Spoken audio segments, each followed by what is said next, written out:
E aí, pessoal? Bem-vindos à nossa análise de hoje. Vamos fazer uma viagem fascinante de volta a 1927 para mergulhar numa verdadeira obra-prima, O Futuro de uma Ilusão, de Sigmund Freud.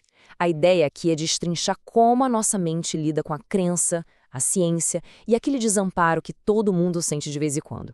E claro, vamos ver como essa teoria de quase um século se sai quando a comparamos com os dados da nossa sociedade contemporânea.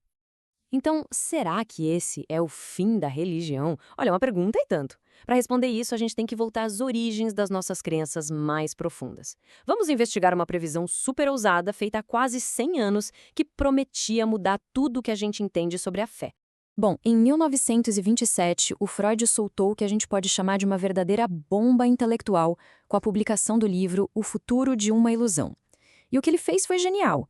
Em vez de ficar debatendo teologia, ele pegou a psicanálise e colocou a religião debaixo do microscópio, tratando a fé puramente como um fenômeno da mente humana.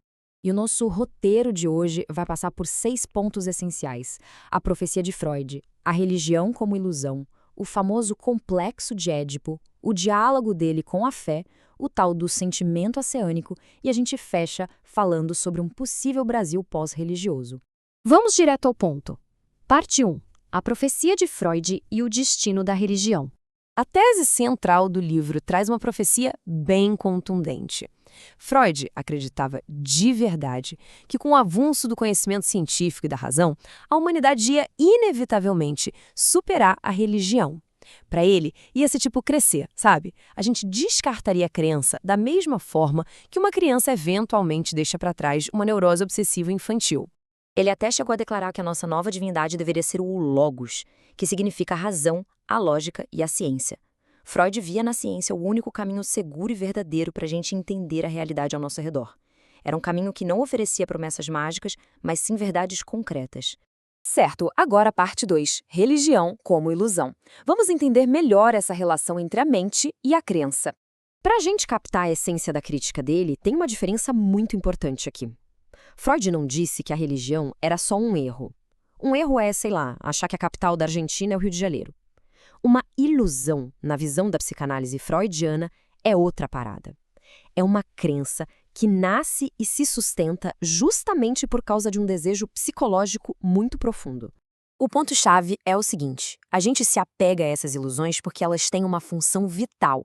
Elas nos dão conforto, dão sentido à existência e, o mais importante, nos protegem daquela sensação horrível de desamparo absoluto diante de um universo vasto, imprevisível e que, muitas vezes, é completamente indiferente às nossas dores. E isso nos leva à parte 3, o complexo de Édipo e a figura central do pai. Aquele sentimento de desamparo avassalador que eu acabei de falar se conecta direto a um dos conceitos mais famosos de Freud. Tudo começa lá na infância. A criança olha para o pai buscando proteção, mas, ao mesmo tempo, teme a autoridade dele. É uma relação super ambivalente, cheia de amor e temor. Aí, quando a gente chega na vida adulta, a teoria diz que pegamos essa dinâmica com o nosso pai biológico e projetamos no cosmos, inventando um pai divino todo-poderoso para aliviar a nossa ansiedade e o nosso desamparo de adultos. Mas olha só que interessante a parte 4, o diálogo com a fé, os debates e as amizades de Freud. Tem uma reviravolta genial nessa história toda. A gente logo pensa, poxa, os líderes religiosos devem ter odiado Freud e banido ele, né? Que nada, os melhores críticos dele eram seus amigos mais íntimos.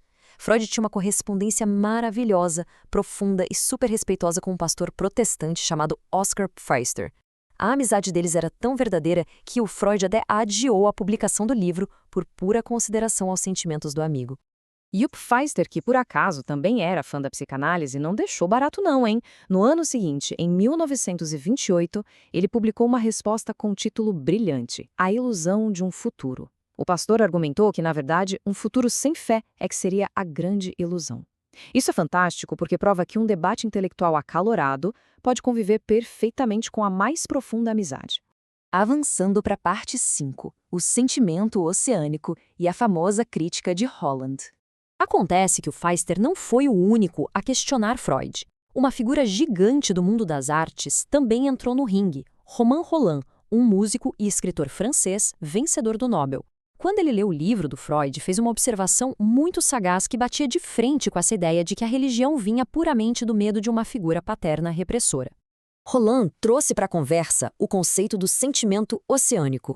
Ele argumentou que a verdadeira força da religião não nasce da ansiedade infantil, mas sim de uma sensação subjetiva de eternidade, um sentimento de algo sem limites e sem fronteiras. O Freud achou essa crítica tão instigante que acabou usando essa mesma premissa para escrever o seu próximo grande livro, O Mal-Estar na Civilização.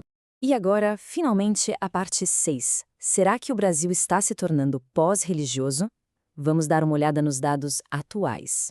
Dando um belo salto no tempo para os dias de hoje, será que aquela profecia de um mundo secular dominado pela razão se concretizou mesmo? Bom, de acordo com o Datafolha de 2024, espantosos 25% das pessoas na capital de São Paulo hoje declaram não ter religião. À primeira vista, parece que o Freud acertou na mosca, não é? Mas calma aí que a história é bem mais complexa. É verdade que o catolicismo tradicional está em queda e o grupo sem religião está crescendo. Só que, ao mesmo tempo, a gente vê uma ascensão gigantesca do pentecostalismo, que muitas vezes funciona como uma rede de apoio social e material vital onde o Estado não chega. E o detalhe mais curioso, o grupo sem religião está bem longe de ser totalmente composto por ateus.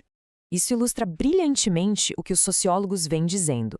Nós não estamos virando uma sociedade pós-religiosa, mas sim transreligiosa. É a famosa bricolagem religiosa. A pessoa mistura de tudo, vai à igreja, faz yoga, recebe reiki. É uma espiritualidade totalmente fluida, menos institucional e feita sob medida para buscar paz e lidar com as ansiedades desse mundo moderno super exigente. Ou seja, a religião não desapareceu, ela só mudou de forma. Então, para amarrar tudo isso, olhando para o legado de Freud diante da nossa realidade fluida de hoje, fica uma reflexão obrigatória.